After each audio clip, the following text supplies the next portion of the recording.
हरि ओम गुरुवे शरणम। ओम सदाशिवसमारम्भां शङ्कराचार्यमध्यमाम् अस्मदाचार्यपर्यन्तां वन्दे गुरुपरम्पराम्। ओम पार्थाय प्रतिबोधितां भगवता नारायणेन स्वयं व्यासेन ग्रथितां पुराणमुनिना मध्ये महाभारतम् अद्वैतामृतवर्षिणीं भगवतीम् अष्टादशाध्यायिनीम् अम्ब त्वामनुसन्ददामि भगवद्गीते भवद्वेषिणी। वसुदेवसुतं देवं कंसचाणूरमर्दनं देवकी परमानन्दं कृष्णं वन्दे जगद्गुरुं। मूकं करोति वाचालं पङ्गुं लङ्घयते गिरिं यत्कृपातमहं वन्दे परमानन्दमाधवम्।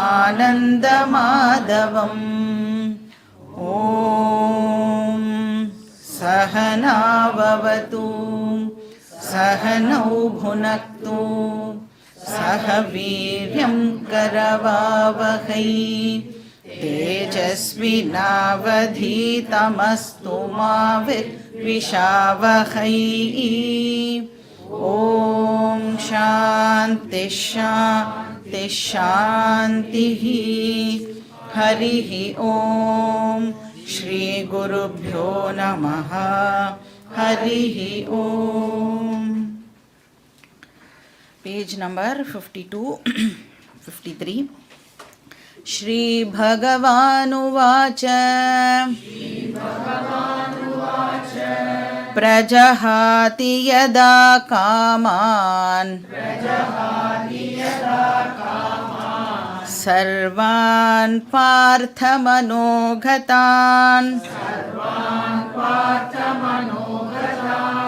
आत्मन्येवात्मना तुष्टः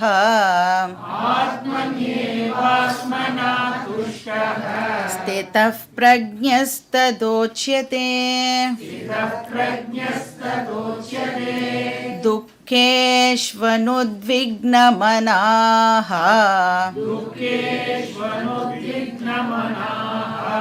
सुखेषु विगतस्पृहः वीतरागभयक्रोधः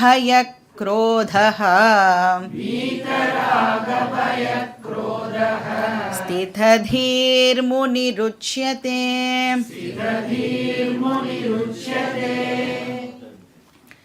ஸோ ரெண்டாவது அத்தியாயத்துடைய லாஸ்ட் டாபிக் பார்த்துட்டு இருக்கோம்.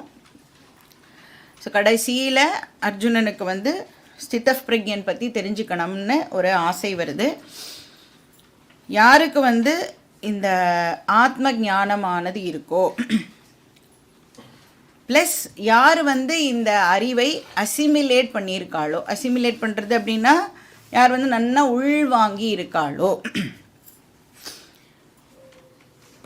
அவள் இந்த சொசைட்டியில் எப்படி மிங்கிள் பண்ணுவா, பாக்கி பேரோடு சேர்ந்து வாழும்போது அவள் தன்னுடைய வாழ்க்கையை எப்படி வாழ்வா, எப்படி சிச்சுவேஷன்ஸுக்கெல்லாம் ரெஸ்பாண்ட் பண்ணுவா, இப்படின்னு அர்ஜுனனுக்கு தெரிஞ்சுக்கணும்னு ஆசை. அது சாதாரண மக்கள்லாம் ரெஸ்பாண்ட் பண்ணுறாளே அந்த மாதிரியே பண்ணுவாளா, இல்லைனா இவள் ஏதாவது ஸ்பெஷலாக ரெஸ்பாண்ட் பண்ணுவாளா? சிம்பிளாக சொல்லணுன்னா, கீதா படிக்கிறதுனால எனக்கு என்ன பெனிஃபிட், இதை தான் அர்ஜுனன் நமக்காக கேட்குறான் இல்லையா? ஏன்னா கீதா படிக்கிறதுனால என்ன கிடைக்க போகிறதுன்னு பார்த்தோம், ஞானம் நமக்கு கிடைக்க போகிறது. எனக்கு ஞானம் வந்துடுது அப்படின்னு சொன்னால் அதனால் எனக்கு என்ன பெனிஃபிட், ப்ராக்டிக்கல் பெனிஃபிட் உண்டா? ஏன்னா ஜென்ரலாக பார்த்தீங்கன்னா அகடமிக் இன்ட்ரெஸ்ட்டுக்காகலாம் அப்படிலாம் படிக்க வந்துட மாட்டோம். ஸ்கூல்லேயே நம்மளாம் ஒழுங்காக படித்ததில்லை. அந்த மாதிரி ஏதாவது அகடமிக்காக இதை வந்து தெரிஞ்சுக்கணும் அப்படின்னு வருவோமானா வரமாட்டோம். ஸோ ப்ராக்டிக்கலாக இதிலேருந்து எனக்கு என்ன பெனிஃபிட் கிடைக்க போகிறது. இப்போ 55வது ஸ்லோகத்திலேருந்து அதுக்கான அந்த பெனிஃபிட்ஸை பற்றி தான் கிருஷ்ணர் இப்போ சொல்லிட்டு வரார். 72வது ஸ்லோகம் முடிகிற வரைக்கும் இந்த பெனிஃபிட்டை பற்றி தான் கிருஷ்ணர் பேச போகிறார்.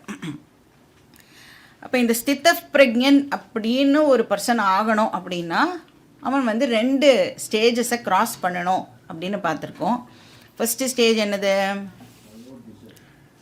ஃபஸ்ட்டு ஸ்டேஜு ஒரு ரிலீஜியஸ் லைஃப் ஸ்டைலை அந்த பர்சன் வந்து ஃபாலோ பண்ணியிருக்கணும். ரிலீஜியஸ் லைஃப் ஸ்டைல்னால் அந்த பர்சன் வந்து எதை ப்ராக்டிஸ் பண்ணியிருக்கணும்? கர்மயோகத்தை அந்த பர்சன் வந்து ப்ராக்டிஸ் பண்ணியிருக்கணும். ஸோ கர்மயோகம் ப்ராக்டிஸ் பண்ணி அந்த பர்சன் என்ன அடைஞ்சிருப்பார்? ஞான யோக்கியதாவை அந்த பர்சன் வந்து அடைஞ்சிருப்பார். ஸோ ஒருத்தரும் இதை வந்து பண்ணியே ஆகணும். இதில் வந்து சாய்ஸு கிடையாது. இப்போ மைண்ட் ப்ரிப்பரேஷன் அப்படிங்கிறது வந்து very very important. Second stage என்னது? மைண்டு ப்ரிப்பேர் ஆனதுக்கப்புறம் என்ன பண்ணணும்? சிஸ்டமேட்டிக்காக கன்சிஸ்டண்ட்டாக வேதாந்த சாஸ்திரத்தை படிக்கணும். அதுக்கு பேர் ஸ்ரவணம். ஸ்ரவணம், மனனம், நிதித்தியாசனம். அப்போ வேதாந்த விசாரம் இஸ் வெரி வெரி இம்பார்ட்டண்ட். விசாரம் அப்படின்னு சொன்னால் தமிழ் விசாரம் கிடையாது. இந்த இடத்துல விசாரம்னா என்ன அர்த்தம்? அனாலிசிஸ் அப்படின்னு அர்த்தம். என்கொயரி அப்படின்னு அர்த்தம். தமிழில் விசாரம்னா என்ன அர்த்தம்? கவலைப்படுதல். வேதாந்தத்தில் உட்காந்துட்டு கவலைப்படக்கூடாது, விசாரம் பண்ணணும், அனாலிசிஸ் பண்ணணும். இந்த ப்ராசஸை தான் நாம் வந்து ஞான யோகம் அப்படின்னு சொல்கிறோம். ஏன்னா ஜென்ரலாக பார்த்தீங்கன்னா வெளியில் எல்லோரும் என்ன பேசிப்பா, இப்போ வந்து நம்ம மோட்சம் அடையணும் அப்படின்னு சொன்னால் நாம சங்கீர்த்தனமே நமக்கு மோட்சத்தை கொடுத்துடும் அப்படின்னு ஒரு குரூப் ஒன்று சொல்லிகிட்டு இருப்பா. ஞான யோகம்லாம் எப்படி ப்ராக்டிஸ் பண்ணுறது? Very very difficult. ஞானம் அடையிறதுலாம் ரொம்ப கஷ்டமான வேலை. நீங்கள் சொல்லுங்க, இவ்வளோ நாளாக கிளாஸ்க்கு வரையிலே கேட்குறதெல்லாம் ஈஸியாக இருக்கா கஷ்டமாக இருக்கா? நம்மளால் வந்து பண்ண முடியறதா கிருஷ்ணர் சொல்கிறாரா இல்லை முடியாத விஷயமா சொல்கிறாரா? எல்லாமே நம்மளால் வந்து ஈஸியாக லைஃப்பில் ப்ராக்டிஸ் பண்ணக்கூடிய விஷயத்தை தான் சொல்கிறார். அதனால் இந்த நாம சங்கீர்த்தனமோ இல்லைனா வந்து இப்போ வந்து ராம் மூமெண்ட்டு, ராமநாமத்தை ஜபித்தாலே நமக்கு மோட்சம் கிடைக்குமானா ராமநாமத்தை ஜபிக்கிறதுனால என்ன கிடைக்கும்? நம்மளுக்கு டெஃபினட்டாக சித்த சுத்தி கிடைக்கும். மைண்டு வந்து பியூரிஃபை ஆகும். ஆனால் ஞானம் கிடைக்குமானா ஞானம் கிடைக்காது. ஞானம் கிடைக்கணும் அப்படின்னா அதுக்கு ஒரே வழி கிளாஸு அட்டெண்ட் பண்ணணும், வேதாந்த விசாரம். ஏன் ஃபர்ஸ்ட் ஆஃப் ஆல் எனக்கு வந்து ஞானம் அடையணும் அப்படின்னு பார்த்தா பேசிக் ப்ராப்ளம் எங்கே இருக்குது? எனக்கு அஜ்ஞானம் இருக்கிறதுனால தான் இப்போ வந்து ஞானம் அடையணும் அப்படிங்கிற பேச்சே வருது இல்லையா? இப்போ அஜ்ஞானம் அப்படிங்கிறதுனால என்ன, நான் லைஃப்பில் வந்து சம்சாராவை இப்போது எக்ஸ்பீரியன்ஸ் பண்ணின்னு இருக்கேன். லைஃபே எனக்கு வந்து ப்ராப்ளமேட்டிக்காக இருக்குது. ஏன் என் லைஃபே ப்ராப்ளமேட்டிக்காக இருக்குது அப்படின்னா எனக்கு என்னை பற்றின சரியான அண்டர்ஸ்டாண்டிங் இல்லாததுனால என்னுடைய வாழ்க்கை இப்போ எனக்கு ரொம்ப பாரமாக இருக்குது. அப்போ என்னை பற்றி எனக்கு சரியாக தெரிஞ்செடுத்துன்னா சம்சாரம் என்னை விட்டு போயிடும். சரியாக தெரிஞ்சிக்க என்ன பண்ணணும்? கிளாஸை நான் அட்டெண்ட் பண்ணி ஆகணும். ஏன்னா சாஸ்திரத்தில் தான் என்னை பற்றின சரியான நாலெட்ஜ் இருக்குது. அதனால் அதை படித்தாதான் எனக்கு என்னை பற்றின சரியான அண்டர்ஸ்டாண்டிங் வரும். ஸோ வேறு ஏதாவது ஆல்டர்னேட்டிவ் மெத்தட்ஸ்லாம் இருக்கா அப்படின்னா ஆல்டர்னேட்டிவ் மெத்தட்ஸ் எல்லாம் இல்லை. ஆன்லைன்லேயே படித்தா எனக்கு மோட்சம் கிடைக்குமா? சம்சாரம் ஆன்லைனில் இருக்கா? ஆஃப்லைனில் தானே இருக்கேன். அப்போ மோட்சமும் வந்து ஆஃப்லைனில் தான் கிடைக்கும். ஆன்லைன் மோட்சம் இஸ் நாட் பாசிபிள். அதனால் பிடிக்கிறதோ பிடிக்கலையோ, கஷ்டமோ நஷ்டமோ, நம்ம சைட்லேருந்து ஏதாவது ஒன்றுத்தை தியாகம் பண்ணினாதான் நமக்கு மோட்சம் கிடைக்கும். வந்தே ஆகணும். இந்த மாதிரி வந்து மெசேஜெல்லாம் போட வைக்கக்கூடாது. வரலை அப்படின்னா யாருக்கு நஷ்டம்? அவளுக்கு நஷ்டம், வராதவாளுக்கு அது நஷ்டம். இப்போ ஞான யோகத்தை ப்ராக்டிஸ் பண்ணுறது மூலமாக ஒரு பர்சன் என்னவா ஆகிறான் அப்படின்னா பிரக்ஞ அப்படின்னு அவன் ஆகிறான். ஸோ ஞானின்னு அர்த்தம் பிரக்ஞா அப்படின்னா. இப்போ 2வது ஸ்டேஜில் ஞானி ஆகிறான். அப்போ இந்த ஞானி ஆகிறது மூலமாக இப்போ என்ன ஆகிறது அப்படின்னா புத்தியில் அவனுக்கு வந்து ஒரு ஸ்ட்ராங் கன்விக்ஷன் ஆனது ஏற்பட்டுருது. நான் வந்து பூரணன் அப்படிங்கிற ஒரு கன்விக்ஷன் இந்த பர்சனுக்கு இப்போது ஏற்படுறது. ஏதாவது வெளியில் இருக்கிற விஷயங்களை நான் டிபெண்ட் பண்ண வேண்டிய அவசியம் இல்லை. எது இருக்கோ இல்லையோ ஐ ஆம் கம்ப்ளீட் அப்படிங்கிற அறிவு வந்து இந்த பர்சனுக்கு வந்துடுறது. இப்போ எப்படி இருக்குது அந்த அறிவு அப்படின்னா, இப்போ நமக்கு வந்து ஒரு கன்விக்ஷன் இருக்குது, ஒரு விஷயத்தில் ரொம்ப கன்வின்ஸ்டாக இருக்கும். என்ன? வெளியில் இருக்கிற விஷயம்தான் எனக்கு சந்தோஷத்தை கொடுக்கறது. வெளியில் இருக்கிறவாள்லாம் என்னை பார்த்து சிரித்து பேசினா தான் என் மனசு வந்து சந்தோஷம் அடையிறது.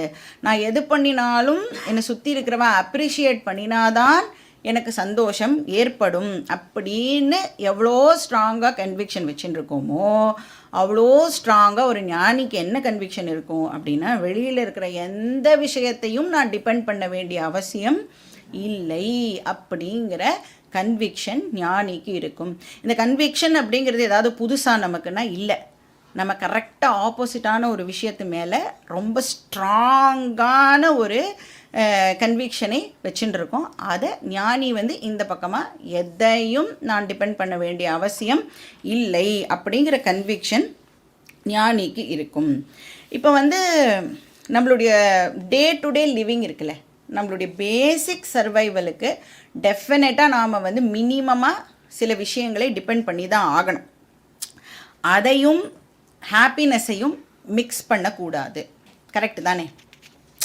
இப்போ சப்போஸ் வந்து நம்மளுடைய அர்த்த ரிக்வயர்மெண்ட்ஸ் இருக்குல்ல, அர்த்தனா என்னது? அந்த தர்ம அர்த்த இருக்குல்ல, அந்த அர்த்தம் அதுவும் நம்மளுடைய சர்வைவல் ரிக்வயர்மெண்ட்ஸும் ஒன்றா இருந்தது அப்படின்னு சொன்னால் என்ன ஆகும்? யாருக்கிட்ட நிறைய வித்தம் இருக்கோ ஒரு நிறைய செல்வம் இருக்கோ அவள் ஆல் த டைம் எப்படி இருப்பான்னா ஹாப்பியாக இருந்துட்டுருப்பாள். அதனால் சர்வைவல் ரிக்வயர்மெண்ட்ஸும் சந்தோஷமாக இருக்கிறதுக்கு தேவையான விஷயங்களையும் நாம் வந்து மிக்ஸ் பண்ணக்கூடாது. ஸோ நாம் வந்து எதுலேருந்து நமக்கு சந்தோஷம் கிடைக்கும்னு நினைக்கிறோம்? நிறைய பணம், நிறைய சொந்தக்காரா, நம்ம சொன்ன பேச்சை கேட்குற பசங்க, அப்புறம் நல்ல நெய்பர்ஸ், இது எல்லாம் இருந்தால் எனக்கு சந்தோஷம் கிடைக்கும் அப்படின்னு நினைக்கிறோம். பட் வேதாந்தத்தை சிஸ்டமேட்டிக்காக படிக்கிறது மூலமாக நான் வந்து என்ன கன்வின்ஸ் ஆகிறேன், இன்டெலெக்சுவலாக என்ன கன்வின்ஸ் ஆகிறேன்னா, இப்போ சொன்ன விஷயங்கள் எதுவுமே இல்லாமல் என்னால் அந்த பீஸ், செக்யூரிட்டி அண்ட் ஹாப்பினஸை என்ஜாய் பண்ண முடியும். நான் வந்து பயம் இல்லாமல் இருக்கேன், ஆங்ஸைட்டி இல்லாமல் இருக்க எனக்கு இந்த வேதாந்தா படிப்பு ஹெல்ப் பண்ண போகிறது. அந்த கன்விக்ஷன் அந்த ஞானிக்கு இருக்கும். அப்போ ஞான யோக்கியதா டு பிரக்ஞா செகண்ட் ஸ்டேஜ். இதுக்கப்புறமும் இன்னொரு ஸ்டேஜ் இருக்குது. அது என்னது? இப்போ இன்டெலெக்சுவல் கன்விக்ஷன் இந்த பர்சனுக்கு ஏற்பட்டுடுறது ஓகே. ஆனால் இப்போ அதை என்னவா இன்னும் கன்வெர்ட் பண்ணணும்? நாம் இமோஷனல் ஸ்ட்ரெங்க்த்தாக அதை இப்போது கன்வெர்ட் பண்ணணும். ஏன் இமோஷனல் ஸ்ட்ரெங்க்த்தாக கன்வெர்ட் பண்ணணும்? வெறும் ஞானம் மட்டும் இருந்தால் போராதா? ஏன்னு பார்த்தோம். What is the reason? ஏன்னா நம்ம டே டு டே டிரான்சாக்ட் பண்ணும் பொழுது எந்த பர்சனாலிட்டி வந்து அட்டாக் ஆகிறது எவ்ரிடே? எது வலிக்கிறது? மனசு தானே வலிக்கிறது. புத்திக்கு வலியெலாம் ஏற்படாது. புத்தியில் அறிவு மட்டும்தான் இருக்கும். எது அடிப்படும் எப்பயும் அப்படின்னா மனசு. அதனால இந்த அறிவை இப்போ நம்ம என்னவா கன்வெர்ட் பண்ணணும்? இமோஷ்னல் ஸ்ட்ரெங்க்த்தாக கன்வெர்ட் பண்ணணும். ஏன்னா நான் என்ன நினச்சிட்டு இருக்கேன், என்னை சுற்றி இருக்கிற விஷயத்தெல்லாம் இப்போ நான் வந்து மாற்றணும் அப்படின்னு கஷ்டப்பட்டு ட்ரை பண்ணிகிட்டே இருக்கேன் இல்லையா? நான் வந்து ஒரு செட்டப் பண்ணி வச்சுருக்கேன். அந்த செட்டப் அப்செட் ஆகிடுதுன்னா நானும் அப்செட் ஆகிடுவேன். அதனால் அந்த நான் அப்செட் ஆகாமல் இருக்கணும் அப்படின்னா இந்த ஞானத்தை இப்போ நான் இமோஷ்னல் ஸ்ட்ரெங்க்த்தாக கன்வெர்ட் பண்ணணும். அந்த ப்ராசஸுக்கு பேர் நிதித்தியாசனம் அப்படின்னு அதுக்கு பேர். அதை பற்றி இந்த சாப்டரில் கிருஷ்ணர் ரொம்ப ப்ரீஃபாக சொல்லுவார். பட் இதை பற்றி டீட்டெயில்டாக எந்த சாப்டரில் படிப்போம்? நீங்களாம் வந்தேன்னா எந்த சாப்டரில் படிப்போம்? 6th சாப்டரில். நீங்கள் எல்லோரும் வந்தால் தான் 6th சாப்டரில் அதை பற்றி நாம் வந்து படிப்போம். இப்போ கர்மயோகம் டு ஞான யோகம் டு நிதித்தியாசனம், இது வந்து ப்ராசஸ். இந்த ப்ராசஸை சக்ஸஸ்ஃபுல்லாக முடித்த ஒரு பர்சன், அதாவது ஞான யோக்யா டு பிரக்ஞா டு ஸ்தித பிரக்ஞா இந்த பர்சன் வந்து ஆகிறார். ஸோ அவர் வந்து எப்படி சிச்சுவேஷன்ஸுக்கு ரெஸ்பாண்ட் பண்ணுவார், அவளுடைய ட்ரேட்ஸ் எப்படி இருக்கும், கேரக்டரிஸ்டிக்ஸ் எப்படி இருக்கும், அதை வந்து தெரிஞ்சுக்கணும்னு அர்ஜுனன் வந்து கேட்குறான். கிருஷ்ணரும் வந்து இப்போ அதை ஒன்று ஒன்றா லிஸ்ட் பண்ணுறார். ஸோ ஃபஸ்ட்டு பார்த்தோம் பிரஜஹாதி யதா காமான் அப்படின்னா எல்லா விதமான எக்ஸ்பெக்டேஷன்ஸையும் அந்த பர்சன் வந்து ட்ராப் பண்ணிடுவார். ஏன் எக்ஸ்பெக்டேஷன்ஸை ட்ராப் பண்ணிடுவார்? எக்ஸ்பெக்டேஷன்ஸ் எதுலேருந்து பிறக்கிறது? நான் வந்து இதை இன்னும் அடையலை, இதை அடைஞ்சேன் அப்படின்னு சொன்னால் நான் கம்ப்ளீட் ஆக போகிறேன், இதெல்லாம் என்கிட்ட வந்துடுது அப்படின்னா நான் வந்து ஃபுல் ஆகிடுவேன், கம்ப்ளீட் ஆகிடுவேன் அப்படின்னு நினைக்கிறேன். அப்போ எக்ஸ்பெக்டேஷன்ஸ் எதுலேருந்து பிறக்கிறதுனா அந்த செல்ஃப் இன்சஃபிஷியன்சிலேருந்து எக்ஸ்பெக்டேஷன்ஸ் வந்து பிறக்கிறது. ஸோ நான் வந்து சப்போஸ் என்னுடைய சொந்த காலில் நிற்க முடியலன்னு வச்சுக்கோங்களேன், நான் அப்போ என்ன பண்ணுவேன்? சொந்த காலில் நிற்க முடியலன்னா ஒரு ஸ்டிக்கை வந்து பிடிச்சிக்கிறேன். இப்போ கூட வந்து கீழேந்து எழுந்துக்க முடியலன்னா என்ன பண்ணுவோம்? ஏதோ ஒன்றத்தை ஹோல்டு பண்ணி எழுந்துக்கிறோம். ஏன்? ஃபிசிக்கல் ஸ்ட்ரென்த்து இல்லை, அதனால் வெளியில் ஏதோ ஒரு பிடிமானம் நமக்கு தேவைப்படுறது. அது மாதிரி ஒரு வீக் மைண்ட் என்ன பண்ணுறது அப்படின்னா ஏதோ ஒரு விஷயத்தை நாம் எப்போவுமே பிடிச்சுட்டே இருக்கணும் அப்படின்னு ட்ரை பண்ணுறது. இதே ஒரு ஸ்ட்ராங் மைண்டாக இருந்ததுன்னா எதையும் பிடிச்சிக்க வேண்டிய அவசியம் இல்லை. அப்போ அந்த மைண்ட் வந்து என்ன நினைக்கிறது, நம்ம எதையோ ஒன்று பிடிச்சிட்டாதான் நமக்கு வந்து இந்த ஹாப்பினஸ் ஆனது கிடைக்க போகிறது, அப்போ தான் நான் வந்து கம்ப்ளீட் ஆவேன் அப்படின்னு அந்த மைண்டு வந்து தப்பாக நினச்சிட்டு இருக்கு. பட் இதே வந்து ஒரு ஸ்தித பிரக்ஞாக்கு ஸ்ட்ராங் மைண்ட் இருக்கிறதுனால எந்த வெளி விஷயத்தையும் பிடிக்க வேண்டிய அவசியம் இல்லை. இப்போ ஐ ஆம் ஆல்ரெடி கம்ப்ளீட், அதை தான் நாம் போன கிளாஸில் காம தியாகா அப்படின்னு பார்த்தோம். ஸோ இது வந்து ஃபஸ்ட்டு ட்ரைட். இப்போ ஞானிக்கு எப்படி இருக்கும்னா நேச்சுரலாகவே இந்த விஷயம் வந்து இருக்கும். அப்போ நான் அஞ்ஞானி எப்படி இருப்பான்? எல்லா விதமான எக்ஸ்பெக்டேஷன்ஸோட இந்த அஞ்ஞானி ஆனவன் இருப்பான். அப்போ ஒவ்வொரு எக்ஸ்பெக்டேஷனும் ஒரு டைம் பாம் மாதிரி அப்படின்னு நாம் லாஸ்ட் கிளாஸில் பார்த்தோம். அதாவது அந்த எக்ஸ்பெக்டேஷன் எல்லாம் இப்போ எப்படி இருக்குது உள்ளுக்குள்ளே அப்படின்னா வெளிப்படாத துக்கமாக இருக்குது. ஏன்னா எப்படி இருந்தாலும் நம்ம எக்ஸ்பெக்ட் பண்ணுறது நடக்க போகிறது இல்லை, அதனால் என்ன ஆக போகிறோம்? துக்கப்பட போகிறோம். ஸோ அது எல்லாமே இப்போ வந்து அன்எக்ஸ்பிரஸ்டு சாரோவாக உள்ளே இருக்குது. என்ன மிஞ்சி மிஞ்சி போனால் நமக்கு என்ன ஆசை? எல்லாரும் என் சொன்ன பேச்சை கேட்கணும், எஸ்பெஷலி பசங்க சொன்ன பேச்சை கேட்கணும், ஹஸ்பண்ட் வந்து ஒய்ஃப் சொன்ன பேச்சை கேட்கணும், ஒய்ஃபுக்கு வந்து ஹஸ்பண்டு வந்து சொன்ன பேச்சை கேட்கணும். எல்லாரும் எனக்கு பிடிச்சா மாதிரி பிஹேவ் பண்ணணும். எவ்வளோ பெரிய எக்ஸ்பெக்டேஷன் இது.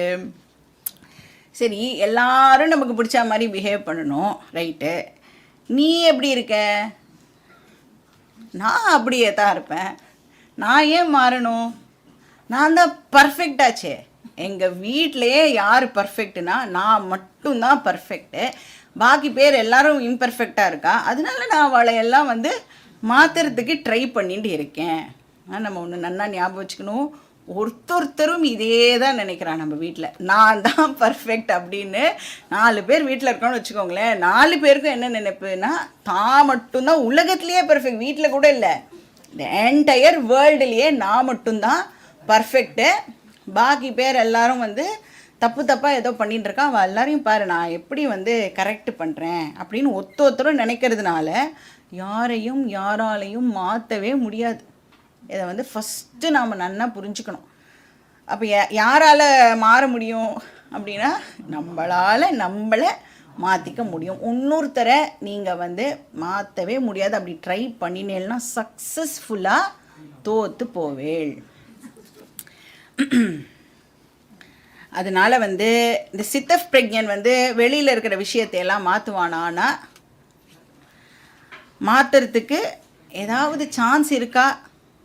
சரி, நல்லதை நான் அதுக்காக சொல்லவே கூடாதா அப்படின்னா நல்லதா ஏதாவது இருந்தால் சொல்லுவா.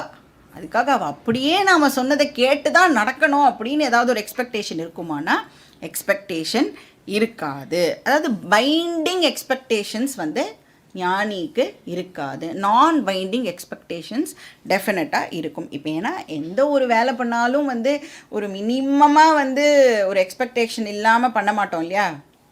அப்போ நான் பைண்டிங் எக்ஸ்பெக்டேஷன் வந்து ஞானிக்கு இருக்கும். ஏன்னா இது நல்லது இது கெட்டதுன்னு சொல்லுவோம், நீ எடுத்துட்டேன்னா எடுத்துக்கோ, எடுத்துக்கலைன்னா இதெல்லாம் இந்த கான்சிக்வன்சஸ் எல்லாம் நீ ஃபேஸ் பண்ணி ஆகணும் அப்படிங்கிறதையும் சொல்லிவிட்டு விட்டுடுவா. அவள் வந்து அது என்ன பண்ணுறா, ஏன் எடுத்துக்கல அப்படிங்கிறதெல்லாம் வந்து அந்த ஞானிக்கு ஒரு விஷயமா இருக்காது. அப்போ சஜஷன்ஸ் கொடுக்கலாம், அட்வைஸ் பண்ணலாம், ரெக்கமெண்டேஷன்ஸ் எல்லாம் கொடுக்கலாம், ஆனால் யாருக்கிட்ட இருந்தும் எதையும் எக்ஸ்பெக்ட் பண்ண மாட்டா. ஸோ ஃபர்ஸ்ட் பெனிஃபிட் வந்து எக்ஸ்பெக்டேஷன்ஸ் ட்ராப் ஆகிடும். ஸோ இதெல்லாம் வந்து கிராஜுவலாக நடக்கக்கூடிய விஷயம்.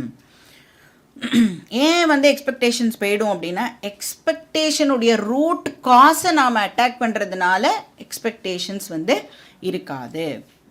ரெண்டாவது நேச்சுரல் ட்ரீட் என்னன்னா ஆத்மன்யேவ ஆத்மனா துஷ்டஹா அப்படின்னா ஐ ஆம் கம்ப்ளீட், என்கிட்டேயே அந்த பூரணத்துவம் இருக்குது அப்படிங்கிற அறிவுனால இந்த எக்ஸ்பெக்டேஷன்ஸ் எல்லாம் ட்ராப் ஆகிறது இல்லையா? அப்போ எக்ஸ்டர்னல் ஃபேக்டர்ஸை டிபெண்ட் பண்ணினால் மட்டுமே நான் கம்ப்ளீட் அப்படின்னு சொல்ல வேண்டிய அவசியம் இல்லை. அப்படி மட்டும் நான் எக்ஸ்டர்னல் ஃபேக்டர்ஸை டிபெண்ட் பண்ணியிருந்தேன்னு வச்சுக்கோங்களேன், அந்த ஃபேக்டர் போச்சுன்னா என்ன ஆகும், என்னோடய கம்ப்ளீட்னஸும் கூடவே போயிடும் இல்லையா? அப்போ ஞானி வந்து நான் கம்ப்ளீட், நான் ஃபுல் அப்படின்னு சொல்கிறாருன்னா என்ன அர்த்தம்? என்னோட நேச்சரே ஃபுல்னஸ், என்னோட நேச்சரே கம்ப்ளீட்னஸ் அப்படின்னு சொல்கிறார். இப்போ வந்து ஃபயர் இஸ் ஹாட் அப்படின்னு சொன்னால் என்ன அர்த்தம்? ஃபயரோட நேச்சரே ஹாட்னஸ் அப்படின்னு அர்த்தம் இல்லையா? அது மாதிரி ஐ ஆம் கம்ப்ளீட் அப்படின்னு சொன்னால் ஞானியோட நேச்சரே கம்ப்ளீட்னஸ். இப்போ இதே வெந்நீர் இருக்குதுன்னு வச்சுக்கோங்க, ஹாட் வாட்டர் இருக்குது அப்படின்னா அது வந்து எப்படி இருக்கும், எவ்வளோ நேரத்துக்கு சூடாக இருக்கும்? சூடான ஏதோ ஒரு பொருளோடு அது கான்டாக்டுக்கு வந்ததுனால தான் ஃபஸ்ட்டு அது சூடே ஆகிறது. அப்போ அது வந்து இன்சிடென்டல் சூடு இல்லையா? கொஞ்சம் நேரம் ஆச்சு அப்படின்னு சொன்னால் அந்த சூடு வந்து அந்த கான்டாக்ட் போயிடுத்துன்னா சூடும் வந்து போயிடும். அது மாதிரி அஞ்ஞானி என்ன பண்ணுறான் அப்படின்னா தன்னுடைய எக்ஸ்பெக்டேஷன்ஸ் எல்லாம் சாட்டிஸ்ஃபை ஆகிற வரைக்கும் சந்தோஷமாக இருப்பான். எக்ஸ்பெக்டேஷன் சாட்டிஸ்ஃபை ஆகலை அப்படின்னு சொன்னால் அவனுடைய சந்தோஷமும் அவனை விட்டு போயிடும். இதே ஞானியுடைய ஹாப்பினஸ் வந்து ஐ ஆம் ஹாப்பி அப்படின்னு சொன்னால் ஞானியோட நேச்சரே ஹாப்பினஸ்.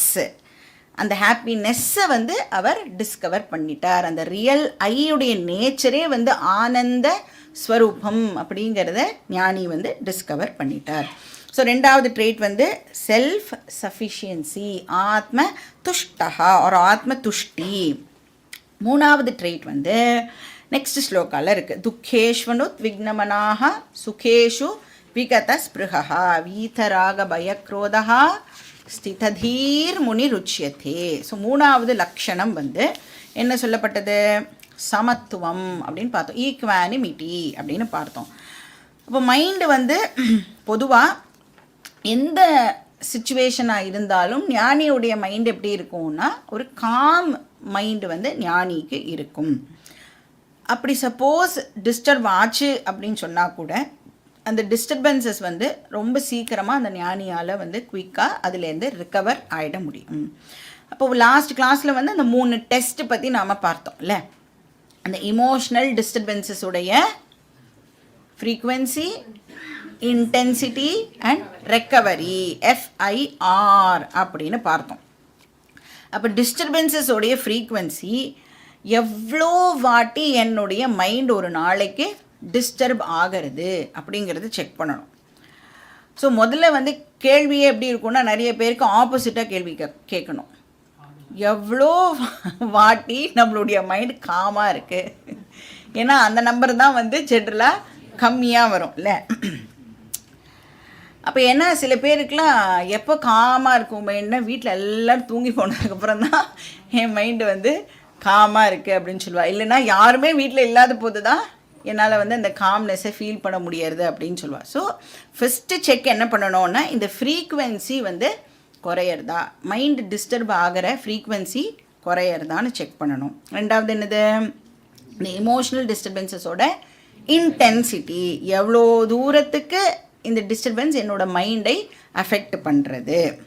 அப்போ மைண்டை மட்டும் அஃபெக்ட் பண்ணியிருக்கா, இல்லை அதையும் தாண்டி ஓவர்ஃப்ளோ ஆகி வாய் வழியாக வந்துடுதா, இல்லை அதையும் தாண்டி ஓவர்ஃப்ளோ ஆகி என் உடம்பு முழுக்க அது வந்து அஃபெக்ட் பண்ணுறதா. சீதந்தி மமகாத்ராணி அந்த மாதிரி இருக்கா, இல்லைன்னா பரவாயில்ல மைண்டோடையே வந்து அந்த டிஸ்டர்பன்ஸ் இருக்குது, அந்த மாதிரி அந்த இன்டென்சிட்டியும் வந்து குறைஞ்சிருக்கா அப்படின்னு நாம் வந்து கண்டுபிடிக்கணும்.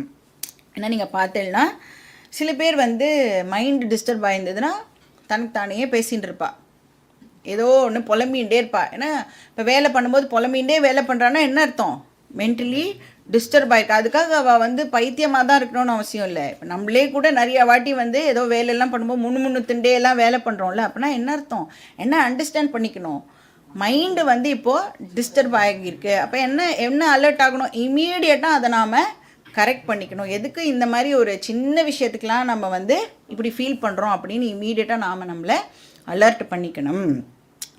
அப்போது மைண்டுக்குள்ளேயே பேசிக்கிறவாளும் இருக்கா, வெளியில் பேசிக்கிறவாளும் இருக்கா. ஸோ இதெல்லாம் நம்ம வாட்ச் பண்ணி நாம் வந்து அந்த இன்டென்சிட்டி எவ்வளோ தூரத்துக்கு இருக்குது அப்படிங்கிறதை பார்த்துக்கணும். கடைசியாக வந்து ரிக்கவரி, அந்த ரிக்கவரி பீரியடும் வந்து குறையணும். டிஸ்டர்பன்சஸ் வந்து இப்போ போயிடுத்து ஃபியூ ஹவர்ஸில் எனக்கு சரியாக போயிடுது அப்படின்னா ஓகே. சில பேருக்கெலாம் வந்து ஃபியூ வீக்ஸ் ஆகும், சில பேர் ஃபியூ இயர்ஸ் ஆகும். ஏதோ எப்பயோ நடந்த ஒரு விஷயத்தை வச்சுண்டு அந்த மறக்கவும் மாட்டா, மன்னிக்கவும் மாட்டா, அதையே வந்து வச்சுட்டு தொங்கின்னு இருப்பான். அந்த மாதிரியெல்லாம் இல்லாமல் ரெக்கவரி டைமும் வந்து குறைஞ்சுட்டே வருதா அப்படின்னு பார்க்கணும். மூணுமே எப்படின்னா எல்லாமே நம்பர்ஸ் வந்து குறையணும், ஃப்ரீக்குவென்சியும் குறையணும், இன்டென்சிட்டியும் குறையணும், ரெக்கவரி டைமும் குறையணும். 6வது சாப்டரில் கிருஷ்ணர் சொல்வார், குருநாபி துக்கேன விசால்யத்தே அப்படின்னு சொல்லுவார். குரு அப்படின்னு சொன்னால் இந்த இடத்துல டீச்சர் கிடையாது, ஹெவி அப்படின்னு அர்த்தம். அதாவது எவ்வளோ பெரிய ட்ராஜடி உன்னுடைய லைஃப்பில் வந்தால் கூட நீ இமீடியட்டாக அதிலேருந்து வந்து வெளியில் வந்துடணும். ஃபஸ்ட்டு வந்து ஏதாவது நடந்ததுன்னா வாட் அப்படின்னு கேட்கணுமா, அப்புறம் வித்தின் ஃபியூ செகண்ட்ஸ் என்ன கேட்கணுமா, ஸோ வாட் அப்படின்னு கேட்டு அந்த விஷயத்துலேருந்து நீ வந்து வெளியில் வந்துடு. ஸோ துக்கேஷு அனுத்விக்ன மனாஹா சுகேஷு விகத ஸ்பிருஹா. இப்போ துக்கேஷுனா துயரமான சிச்சுவேஷன் வந்தாலும் ஞானி வந்து அனுத்விக்ன மனாஹானா துவண்டு போக மாட்டார். வருத்தப்பட்டு தலையிலலாம் கையை வச்சுன்னா அப்படியே போச்சு அப்படின்னு உட்காந்துப்பாரானா உட்கார மாட்டார். சரி, சுகேஷு சுகமான சிச்சுவேஷன் வந்ததுன்னா இப்படி குதிப்பாரானா அதுவும் பண்ண மாட்டார், துள்ளுவாரானா அதுவும் மாட்டார். இப்போ நல்ல சுகமான எக்ஸ்பீரியன்ஸ் ஏற்படும் பொழுது ஞானி அதை நன்னா என்ஜாய் பண்ணுவார். என்ஜாய் பண்ணுறதுல தப்பில்லை, ஆனால் என்ன அறிவோடு என்ஜாய் பண்ணுவார், இது வந்திருக்கு அதனால் இது டெஃபினட்டாக போயிடும், வந்திருக்குன்னு சொன்னால் டெஃபினட்டாக அது என்னை ஒரு நாள் விட்டு போயிடும். போனால் அதை பற்றி வருத்தப்படுவாரானா வருத்தமும் படமாட்டார். ஒரு விஷயம் வந்ததுன்னா போயிடுங்கிற அறிவு எப்போவுமே நமக்கு இருக்கணும். அது சுகமான எக்ஸ்பீரியன்ஸாக இருந்தாலும் சரி, துக்கமான எக்ஸ்பீரியன்ஸாக இருந்தாலும் சரி, அப்படியே துக்கப்பட்டுட்டே நம்மளோட வாழ்க்கையில் இருப்போமானா இருக்க மாட்டோம். அதுவும் சுகம் அதுதான். எப்படி சுகம் மட்டும் எப்படி இருக்குது நம்மளுக்கு வந்துட்டு உடனே போய்டுறதில்ல. ஆனால் துக்கம் எப்படி இருக்கு, வந்துட்டு கொஞ்ச நாள் இருந்துட்டு போயிடும். சுகமும் வந்து போகும், துக்கமும் வந்து போகும். அதனால் வந்து சுகமான சுச்சுவேஷன்ஸுக்கு அடிக்ட் ஆக மாட்டார். இதுவே இருந்தால் நன்னா இருக்குல்ல அப்படின்னலாம் ஞானிக்கு வந்து ஒரு தாட் வருமானா வராது. சுகேஷு விகத ஸ்பிருஹா. இது வரைக்கும் நம்ம வந்து லாஸ்ட் கிளாஸில் பார்த்தோம். நெக்ஸ்ட் என்னது, வீத ராக பய குரோதா. ராக அப்படின்னு சொன்னால் என்னது, அட்டாச்மெண்ட், டிபெண்டன்ஸ், பற்று. அதுதான் சம்சாராவோட பேஸ் விஷயம். அதில் தான் ஆரம்பிக்கிறது சம்சாரா இல்லையா. இங்கே கீதாவில் வந்து வாட் இஸ் தி சம்சாராஸ் டெஃபினிஷன், எது வந்து சம்சாரா, ராக சோக மோக, இது மூணும் சேர்ந்தது சம்சாரா அப்படின்னு பார்த்தோம் இல்லையா. இப்போ இங்கே வந்து என்ன சொல்கிறார், ராக பய குரோத அப்படின்னு சொல்கிறார். இதுவும் ஒரு வகையான சம்சாரா. சரி, இதனால் என்ன ஆகும், எவ்வளவுக்கு எவ்வளவு நாம் வந்து டிபெண்ட்டாக இருக்கோமோ அவ்வளவுக்கு அவ்வளவு நமக்கு பயம் ஆனது கூடவே இருக்கும்.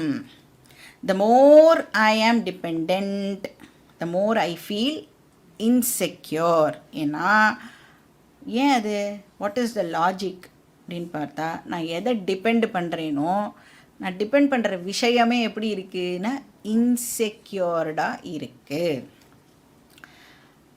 நீங்கள் பகவானை தவிர இந்த உலகத்தில் எதை வேணும்னாலும் எடுத்துக்கோங்க, அது அத்தனையும் எப்படி இருக்குன்னா அதுவே இன்றைக்கோ நாளைக்கோன்னு இருக்குது.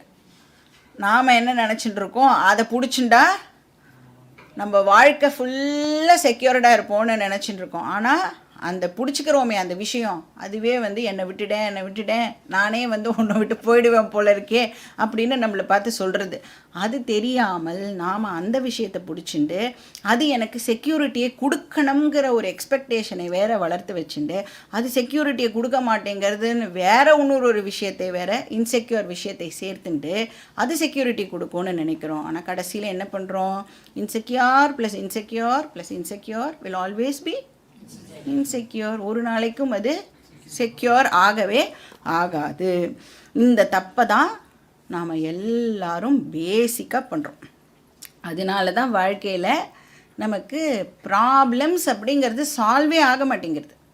ஒன்று முடிஞ்சதுன்னா இன்னொன்று வந்து நின்றுடுறது. ஏன் அப்படின்னா அதுக்காக வந்து ப்ராப்ளமை சால்வ் பண்ணுறதுக்கு எஃபர்ட் போடாமல் இருக்கோமா, நம்ம பிரச்சனை வருது ஆனால் நம்மளும் நம்ம சைட்லேருந்து எஃபர்ட் எல்லாம் போடுறோம்ல. ஆனாலும் ப்ராப்ளம் வந்து சால்வ் ஆக மாட்டேங்கிறது. அப்படின்னா என்ன அர்த்தம், எஃபர்ட்டும் போடுறோம், நம்மளும் கஷ்டப்படுறோம், ஆனால் ப்ராப்ளமும் சால்வ் ஆக மாட்டேங்கிறது. ஏன் ப்ராப்ளம் சால்வ் ஆக மாட்டேங்கிறது, நாம் போடுற எஃபர்ட்டு தப்பான டைரக்ஷனில் போடுறோம். எனக்கு கன்னியாகுமரிக்கு போகணும், ஆனால் நான் என்ன பண்ணுறேன், டெல்லி போகிற ட்ரெயினில் ஏறி அந்த டைரக்ஷனில் போகிற ட்ரெயினில் ஏறி உட்காந்துட்டுருக்கேன். அப்புறம் ஒரு ஸ்டேஷனாக தாண்டும்போது ஐயோ கன்னியாகுமரி வரலையே அப்படின்னா கன்னியாகுமரி வருமா? அதோட என்ன, கன்னியாகுமரி வராததை விட்டுடுங்க, எவ்வளோ டிஸ்டன்ஸு ஆப்போசிட் டைரக்ஷனில் நாம் வந்து ட்ராவல் பண்ணிட்டு இருக்கோம். இப்போ திருப்பியும் நான் கன்னியாகுமரி வரணும்னா இறங்கி எவ்வளோ தூரம் இந்த பக்கம் போயிருக்கேனோ அவ்வளோ தூரம் ஆப்போசிட்டில் ட்ராவல் பண்ணி அதுக்கப்புறம் என்னுடைய ஜேர்னியை நான் வந்து ஆரம்பிக்கணும். அப்போ ராங் டைரக்ஷன்னால் நம்மளுடைய டெஸ்டினேஷனை ஒரு நாளைக்கும் நம்மளால் ரீச் பண்ண முடியாது. ஒரு நாளைக்கும் நீங்கள் வந்து செக்யூரிட்டியை அடையவே முடியாது. செக்யூரிட்டி வேணும்னு எவ்வளோக்கு எவ்வளோ இன்செக்யூர் திங்ஸை சேர்த்துட்டே இருக்கீங்களோ ஒரு நாளைக்கு கூட உங்களுக்கு செக்யூரிட்டி கிடைக்க போகிறது இல்லை. இந்த பிரயத்தனம் அப்படிங்கிற வார்த்தை கேள்விப்பட்டிருக்கேன் இல்லையா? பிரயத்தனம்னா என்ன அர்த்தம்? முயற்சி, எஃபர்ட்டு. எத்தனை அப்படின்னு சொன்னால் எஃபர்ட்டுன்னு அர்த்தம். பிரயத்தனம். அந்த தான் வெரி வெரி இம்பார்ட்டண்ட். அப்படின்னா சரியான முயற்சி, கரெக்ட் டைரக்ஷனில் போடப்பட வேண்டிய முயற்சி அப்படின்னு அர்த்தம். ப்ராப்பர் டைரக்ஷன், கரெக்டான முயற்சின்னு அர்த்தம். அப்போது ஒரு இன்செக்யூர்டு விஷயத்தை பிடிச்சுண்டா ஒரு நாளைக்கும் நமக்கு செக்யூரிட்டி கிடைக்காது. அப்போ எதை பிடிச்சிக்கணும்? என்ன சொல்லுவா? பிடிச்சாலும் பிடிச்சா புளியங்கொம்பா பிடிச்சான்னு சொல்லுவாள்ல. யாரை பிடிச்சிக்கணும்? பகவானை பிடிச்சிக்கணும். செக்யூர், எவர் செக்யூர் பகவானை நாம் பிடிச்சிக்கணும். எது வரைக்கும் பிடிச்சிக்கணும்? என்கிட்டேயே இருக்கிற அந்த செக்யூரிட்டியை கண்டுபிடிக்கிற வரைக்கும் அந்த பகவானை நாம் பிடிச்சிக்கணும். ஆனால் நாம் என்ன பண்ணுறோம்? முட்டாள்தனமாக இப்போது பகவானை தவிர வேறு என்னெல்லாம் உண்டோ அத்தனையும் பிடிச்சிண்டு, ஆனால் எவ்வளோ திமிரு பாருங்க நமக்கு. பகவான் தான் எவர் செக்யூரு. பகவானை விட்டுட்டு பாக்கி எல்லாத்தையும் பிடிச்சிண்டு அது செக்யூரிட்டி தரலைன்னு அந்த பகவான்கிட்டேயே போய் கம்ப்ளைண்ட் பண்ணுறோன்னா நாமெல்லாம் எவ்வளோ பெரிய ஆளாக இருக்கணும்.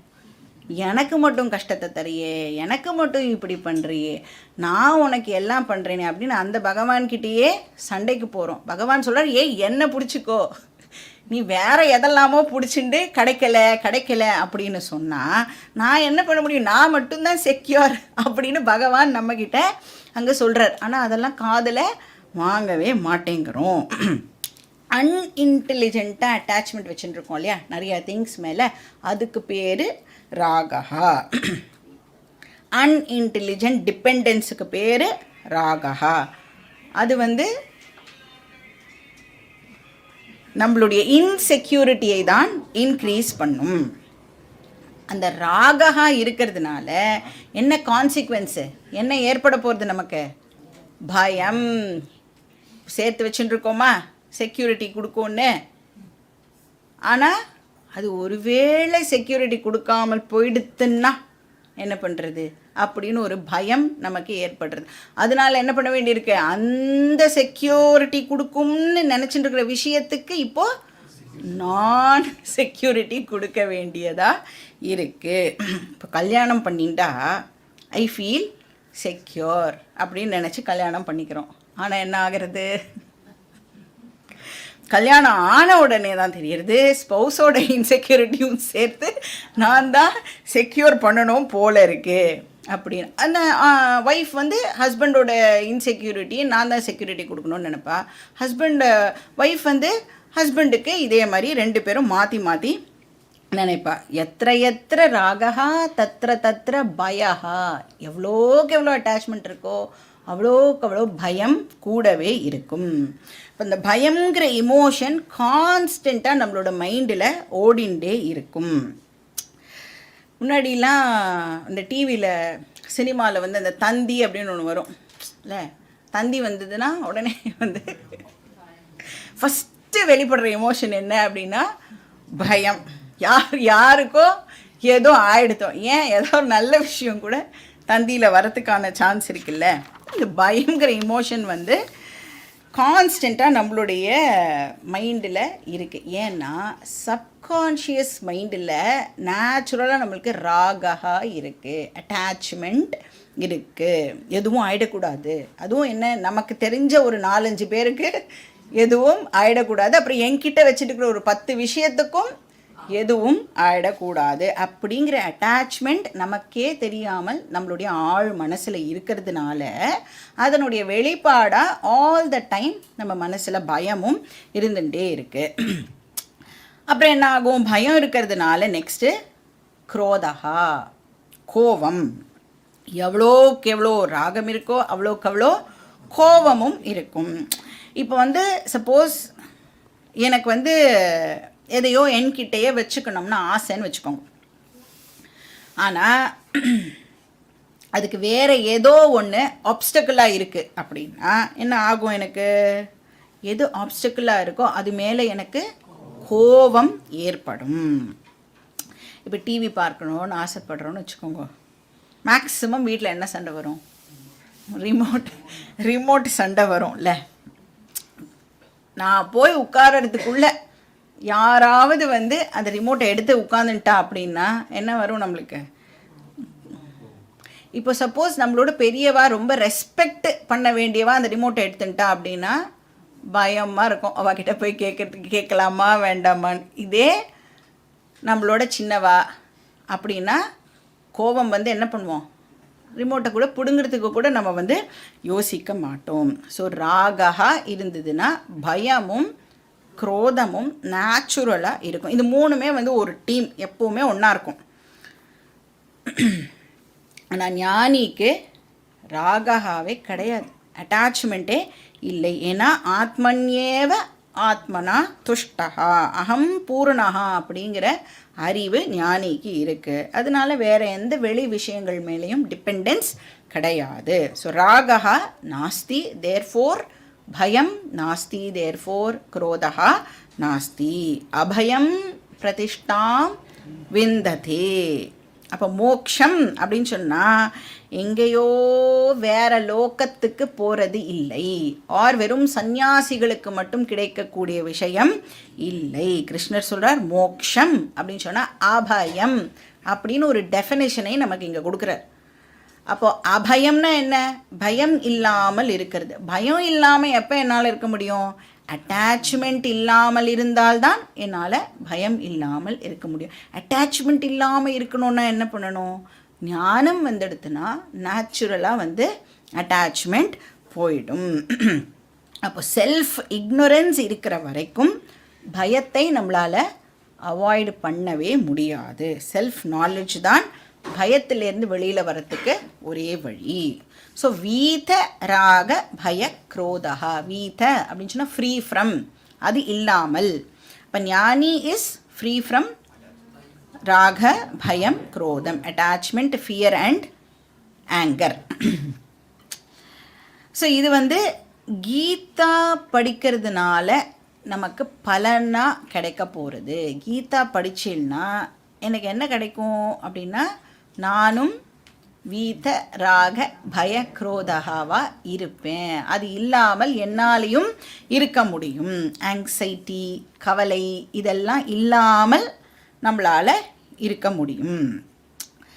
இப்போ இந்த மாதிரி இருக்கிற ஒரு பர்சன் வந்து இமோஷ்னல் டிபெண்டன்ஸ் இல்லாத ஒரு பர்சன். அவரை வந்து ஸ்திததீஹி முனிஹி அப்படின்னு இங்கே வந்து கிருஷ்ணர் சொல்கிறார். உச்சத்தேன சொல்லப்படுகிறது. முனிஹி அப்படின்னு அந்த பர்சனை கூப்பிடுறோம். அப்போ வந்து ஒரு பர்சனை வந்து முனி அப்படின்னு சொல்லணும்னா external appearance is not important அப்படிங்கிறதை கிருஷ்ணர் நமக்கு இந்த ஸ்லோகம் மூலமாக சொல்கிறார். ஏன்னா நம்மளை பொறுத்த வரைக்கும் முனினா யார்? முனினா எப்படி இருக்கணும்? தாடிலாம் வச்சுட்டுருக்கணும், கையில் கமண்டலம் வச்சுட்டுருக்கணும், அப்புறம் ஒரு வந்து ஜடாமுடியெலாம் வச்சுட்டுருக்கணும், அப்புறம் நம்மளெல்லாம் நேரெல்லாம் பார்த்து பேசக்கூடாது, வித்தியாசமாக வந்து நம்மளை வந்து இப்படி பார்க்கணும், அப்புறம் ஏதாவது ஜோசியம்லாம் சொல்லணும், ஏதாவது சித்திலாம் அவருக்கு இருக்கணும். அப்போ தான் நாம் வந்து அவரை முனி அப்படின்னு ஒத்துப்போம் இல்லையா? கிருஷ்ணர் இங்கே என்ன சொல்கிறார்? எக்ஸ்டர்னல் டிரான்ஸ்ஃபர்மேஷன்னாலலாம் மோட்சம் கிடைக்கவே கிடைக்காது, சம்சாரத்திலேருந்து விடுதலை கிடைக்காது. ஆனால் இன்டர்னல் டிரான்ஸ்ஃபர்மேஷன் தான் இம்பார்ட்டண்ட். அப்போ அந்த பர்சன், இந்த முனிங்கிற பர்சன் ஃபேமிலியிலேயே இருக்கலாம், எவ்வளோ ஆக்டிவிட்டீஸ் பண்ணிட்டு இருந்தாலும் வெளியில் வந்து கோட்டு சூட்டெல்லாம் போட்டுக்கலாம், எல்லாமே ஷூலாம் போட்டுட்டு ஹேட்டெல்லாம் போட்டுன்னு எல்லாமே போட்டுக்கலாம். ஆனாலும் அந்த பர்சன் முனிஹி.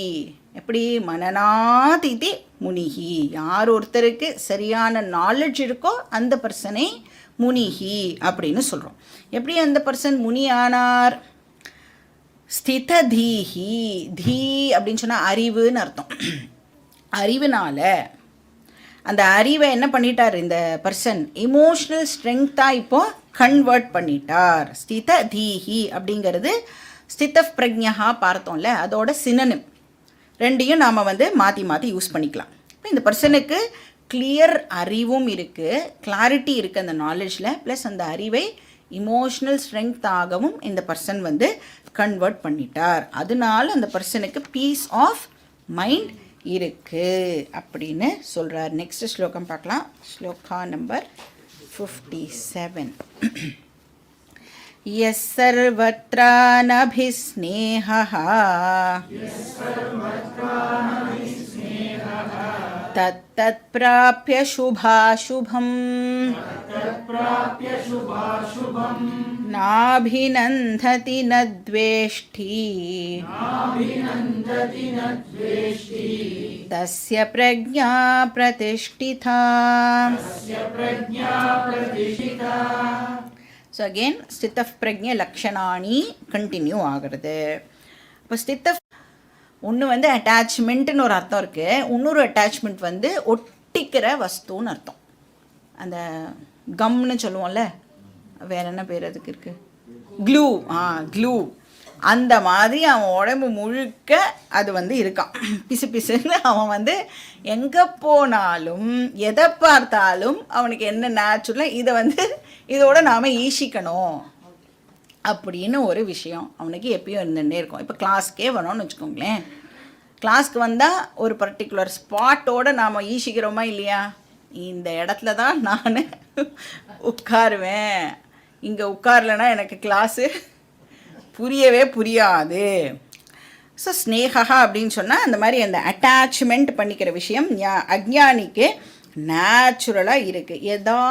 எதோடையாவது நாம் வந்து ஒரு இதை வந்து லிங்கை வந்து க்ரியேட் பண்ணிக்கணும், அதோடு ஈசிக்கணும் அப்படின்னு நினச்சிக்கிட்டே இருக்கும். அனபிஸ்நேகம் அப்படின்னு சொன்னால் இமோஷனல் இண்டிபெண்டன்ஸ் அப்படின்னு அர்த்தம், இமோஷனல் ஃப்ரீடம். இப்போ இந்த ஞானி என்ன பண்ணுவார் அப்படின்னா, இந்த ஸ்க்ரூ இருக்கிற கேட்ஜெட்ஸ்லாம் இருக்குல்ல அந்த மாதிரி இருப்பார். வேணும்னா ஸ்க்ரூ பண்ணிப்பார், வேண்டான்னா அன்ஸ்க்ரூ பண்ணிவிட்டு பேசாமல் இருப்பார். அப்படின்னா என்ன, யாராவது கூட இருந்தால் ஓகே, கூட இல்லையா அதுவும் இந்த பர்சனுக்கு ஓகே. இப்போ இந்த பர்சனுக்கும் என்ன ஆகும், ஞானிக்கும் தத் பிராப்பிய சுபாசுபம், ஞானிக்கும் அவரோட லைஃப்பில் ஃபேவரபிள் சுச்சுவேஷன்ஸும் வரும், அன்ஃபேவரபிள் சுச்சுவேஷன்ஸும் வரும். ஏன்னா இப்போ ஞானி அப்படின்னு எடுத்துட்டோன்னா இந்த ஞானியால் வந்து ஃப்ரெஷ்ஷாக பாப புண்ணியத்தை அக்வயர் பண்ண முடியாது. ஏன் ஞானியால் ஃப்ரெஷ்ஷாக பாப புண்ணியத்தை அக்வயர் பண்ண முடியாது? ஞானி வந்து அகர்த்தா அபோக்தா அப்படிங்கிற அறிவு ஞானிக்கு வந்துட்டதுனால ஞானியால் ஃப்ரெஷ்ஷாக பாப புண்ணியத்தை அக்வயர் பண்ண முடியாது. ஆனால் ஞானம் வரத்துக்கு முன்னாடி அந்த ஞானி என்னவாக இருந்தார், ஒரு அஜ்ஞானியாக இருந்தார், ஒரு சம்சாரியாக அந்த பர்சன் வந்து இருந்தார். இப்போ ப்ரீவியஸ் ஜென்மாஸ்லாம் நிறைய பாப புண்ணியம்லாம் அவர் வந்து பண்ணியிருக்கணும் இல்லையா. அப்போ அந்த ப்ரீவியஸ் ஜென்மாவில் பண்ண பாப புண்ணியத்திலோட ஒரு போர்ஷனை இப்போ டெஃபினட்டாக அந்த ஞானி வந்து அனுபவிச்சே ஆகணும். அது எப்படின்னா, இந்த ஃபேனு வந்து சுற்றும்ல, நீங்கள் ஸ்விட்ச் ஆஃப் பண்ணிட்டா கூட என்ன ஆகும், கொஞ்ச நேரம் அது சுற்றிட்டு தான் முடியும். அந்த மாதிரி பிராரப்தம் அப்படிங்கிறது ஆல்ரெடி இதாக ஆரம்பிச்சிடுது, எக்ஸாஸ்ட் ஆக ஆரம்பிச்சிடுது. ஆனாலும் ஞானம் வந்ததுக்கு அப்புறமும் அந்த பிராரப்தம் முடிகிற வரைக்கும் கண்டினியூ ஆகும், சுற்றிட்டு தான் நிற்கும். அதனால ஞானிக்கும் வந்து லைஃப்பில் ஃபேவரபிள் அன்ஃபேவரபிள் சுச்சுவேஷன்ஸ் வரும். அதை தான் இங்கே கிருஷ்ணர் வந்து சுபா சுபம் பிராப்பிய, சுபம் அசுபம் பிராப்பிய அப்படின்னு சொல்கிறார்.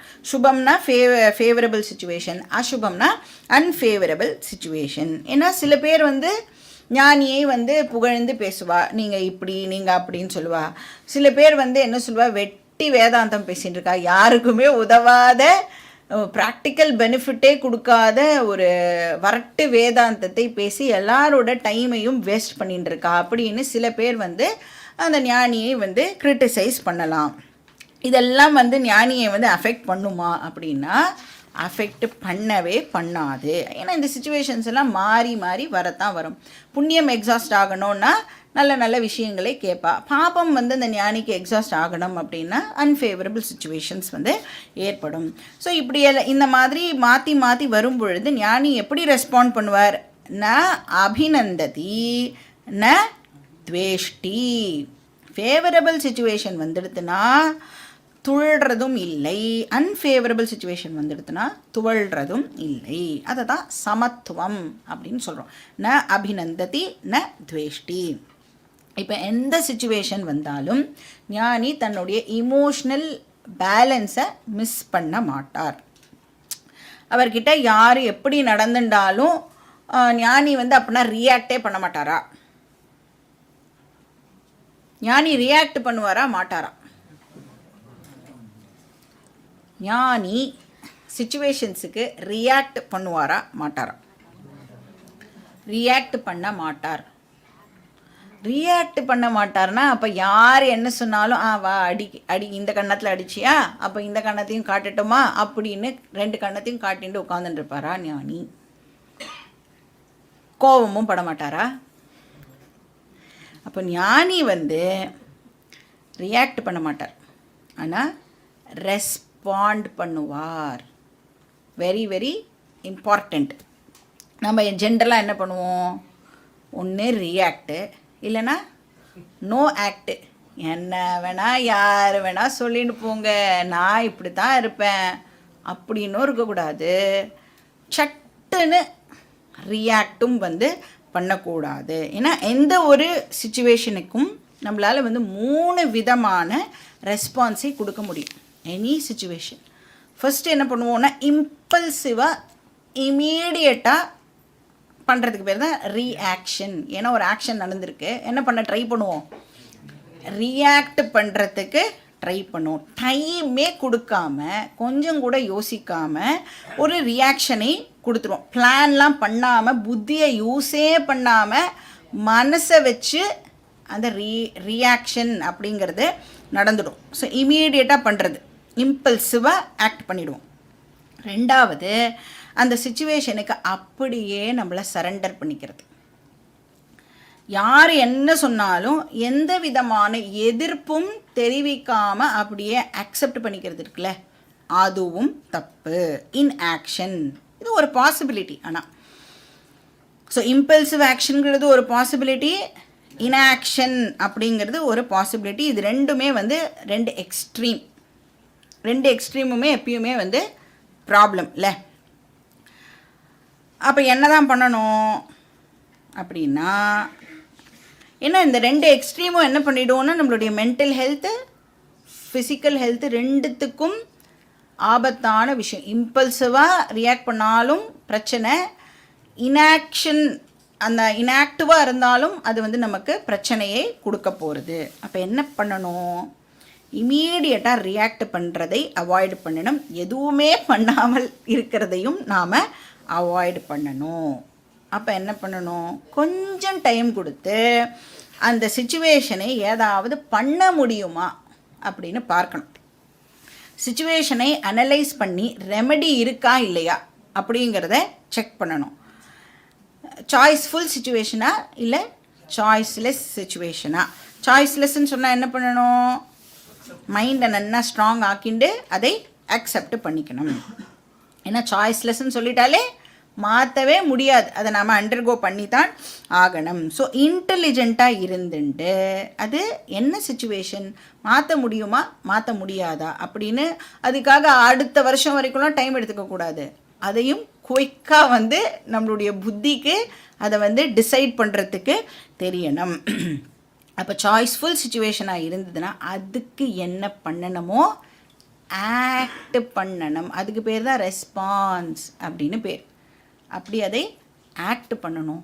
எதுவுமே பண்ண முடியாது அப்படின்னு சொன்னால் அதை அக்செப்ட் பண்ணிட்டு போயிட்டே இருக்கணும். ஏன்னா இப்போ நீங்கள் வந்து ஒரு ஜட்ஜை எடுத்துட்டா கூட இப்போ ஏதாவது ஒரு இருக்கிறதுலையே ஒரு கஷ்டமான ஒரு ரிகரஸ் தண்டனை கொடுக்க போகிறாருன்னா ஜட்ஜ் என்ன சொல்லுவார்? எல்லா தரப்பு வாதத்தையும் கேட்டு அலசி ஆராய்ந்து இந்த தீர்ப்பை கொடுக்குறேன்னு சொல்கிறார்ல, அந்த மாதிரி நாமளும் வந்து அந்த சிச்சுவேஷனை எல்லா டிகிரிஸ்லேருந்தும் அலசி ஆராய்ஞ்சு மாற்ற முடியுமா மாற்ற முடியாதா அப்படின்னு முடிவு பண்ணணும். இப்போ கிருஷ்ணரும் வந்து என்ன பண்ணார்? அந்த மாதிரி தானே துரியோதனன் கிட்ட எல்லாமே ட்ரை பண்ணாரே இல்லையா? எல்லா விதத்துலேயும் போரை அவாய்டு பண்ணுறதுக்கு கிருஷ்ணர் ட்ரை பண்ணார். சாம தான பேத தண்ட, லாஸ்ட்டாக தான் வந்து தண்ட அப்படிங்கிற ஒரு விஷயத்தையே வந்து கிருஷ்ணர் வந்து எடுத்துட்டார். அப்போ இம்பல்சிவ் ரியாக்ஷனும் கூடாது, அன்இன்டெலிஜென்ட் இன்ஆக்ஷனும் கூடாது. ஆனால் இப்போ என்ன பண்ணணும், thoughtful action or thoughtful response, இதுதான் வந்து பெஸ்ட்டு.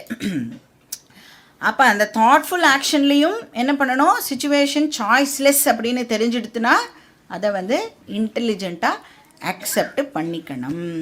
இந்த மாதிரி தான் ஒரு சிதப் பிரக்ஞா தன்னுடைய லைஃபை லீடு பண்ணுவார் அப்படின்னு கிருஷ்ணர் சொல்கிறார். பாக்கி டீட்டெயில்ஸ் நெக்ஸ்ட் கிளாஸ்லேயே பார்க்கலாம்.